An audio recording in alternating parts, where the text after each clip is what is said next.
The Wife's Story by Ursula Le Guin. He was a good husband, a good father. I don't understand it. I don't believe in it. I don't believe that it happened. I saw it happen, but it isn't true. It can't be. He was always gentle.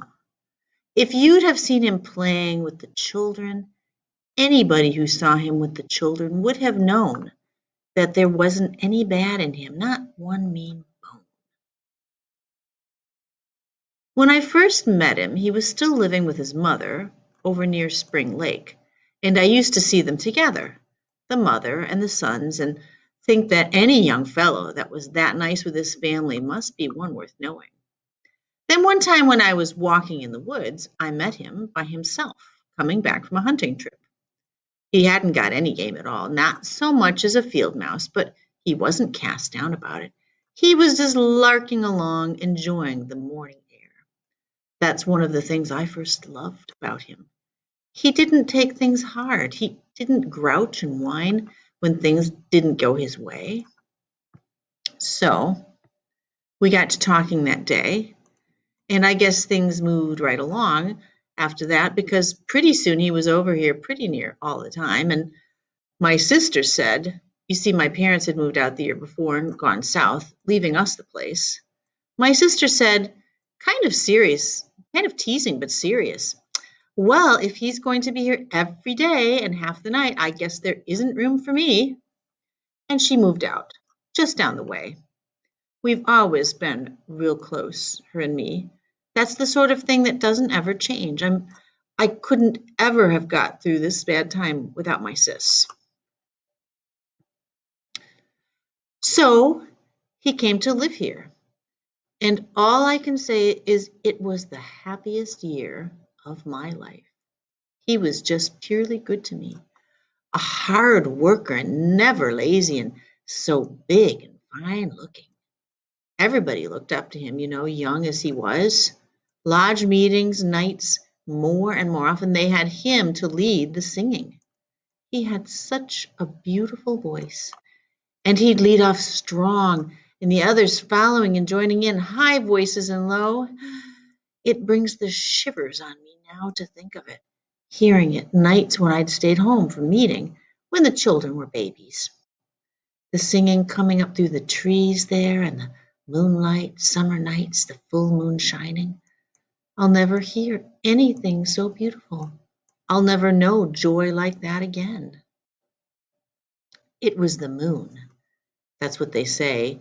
It's the moon's fault, and the blood was in his father's blood. I never knew his father, and now I wonder what became of him. He was from up Whitewater way and had no kin around here. I always thought he went back there, but now I don't know. There was some talk about him, tales that come out after what happened to my husband. It's something runs in the blood, they say, and it may never come out. But if it does, it's the change of the moon that does it. Always, it happens in the dark of the moon, when everybody's home and asleep. Something comes over the one that's got the curse in his blood, they say, and he gets up because he can't sleep and goes out to the glaring sun and goes off all alone, drawn to find those like him. And it may be so because my husband would do that. I'd half rouse and say, where are you going to? And he'd say, oh, hunting, be back this evening. And it wasn't like him. Even his voice was different. But I'd be so sleepy and not wanting to wake the kids, and he was so good and responsible, and it was no call of mine to go asking why and where and all like that.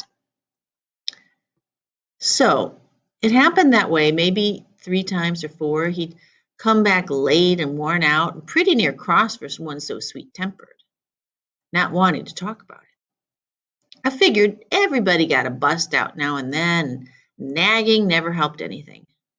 But it did begin to worry me. Not so much that he went out, but that he came back so tired and strange. Even he smelled strange, made my hair stand up on end. I could not endure it. And I said, what is that those smells on you, all over you?" And he said, "I don't know," real short, and made like he was sleeping.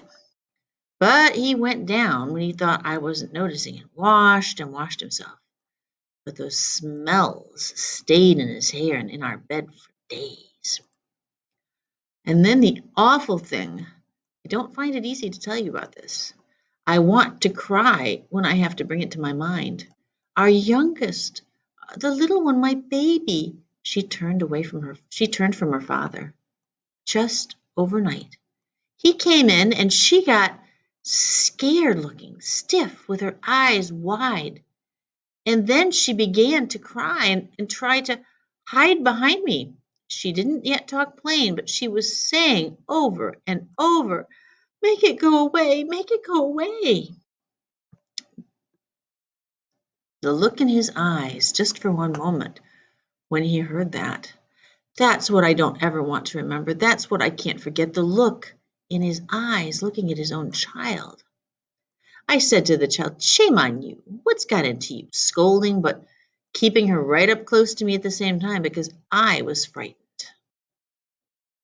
too, frightened to shaking. He looked away then and said something like, "I guess she woke up dreaming," and then passed it off that way, or tried to. And so did I. And I got real mad with my baby when she kept on acting crazy, scared of her own dad.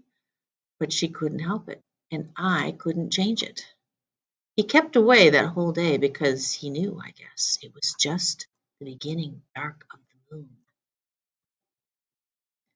It was hot and close inside and dark, and we'd all been asleep some while when something woke me up. He wasn't there beside me. I heard a little stir in the passage when I listened, so I got up because I could bear it no longer. I went out into the passage, and it was light there, hard sunlight coming in from the door.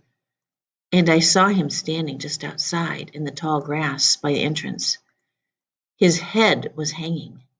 Presently he sat down like he felt weary and looked down at his feet. I held still inside and watched. I didn't know what for. And I saw what he saw. I saw the changing in his feet. It was first. They got long. Each foot got longer, stretching out, the toes stretching out, and the foot getting long and fleshy and white and no hair on them. The hair began to come away all over his body. It was like his hair fried away and the sunlight was gone. He was white all over then, like a worm's skin, and he turned his face. It was changing while I looked. It got flatter and flatter, the mouth flat and wide, and the teeth grinning flat and dull, and the nose just a knob of flesh with nostril holes, and the ears gone, and the eyes gone blue, blue with white rims around the blue, staring me out of that flat, soft, white face.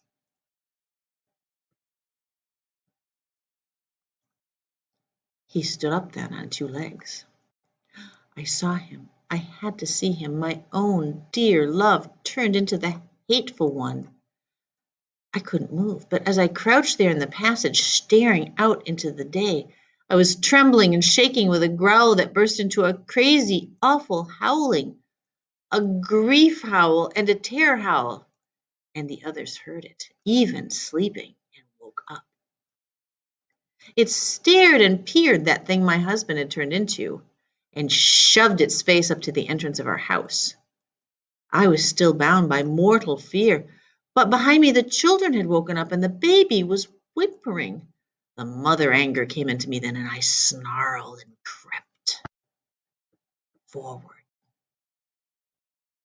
The man thing looked around. It had no gun like the ones from the man places do, but it picked up a heavy fallen tree branch in its long white foot and shoved the end of that down into our house at me. I snapped the end of it in my teeth and started to force my way out because I knew the man would kill our children if it could. But my sister was already coming.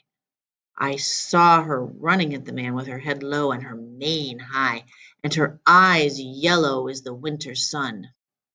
It turned on her and raised up that branch to hit her.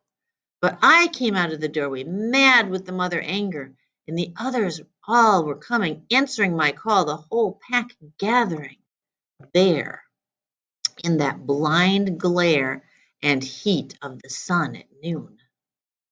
The man looked round us and yelled out loud, and he brandished the branch it held. Then it broke and ran, heading for the cleared fields and plowlands down the mountainside. It ran on two legs, leaping and weaving, and we followed it. I was last because love still bound the anger and the fear in me. I was running when I saw them pull it down. My sister's teeth were in its throat. I got there, and it was dead.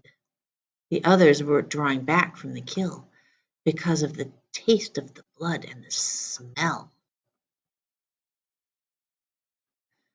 The younger ones were cowering, and some were crying, and my sister rubbed her mouth against her forelegs over and over to get rid of the taste. I went up close because I thought if the thing was dead, the spell, the curse must be done, and my husband would come back, alive or even dead, if I could only see him, my true love, in his true form, beautiful. But only the dead man lay there, white and bloody. We drew back and back from it, and turned and ran back up into the hills, back to the woods of the shadows and the twilight and the blessed dark.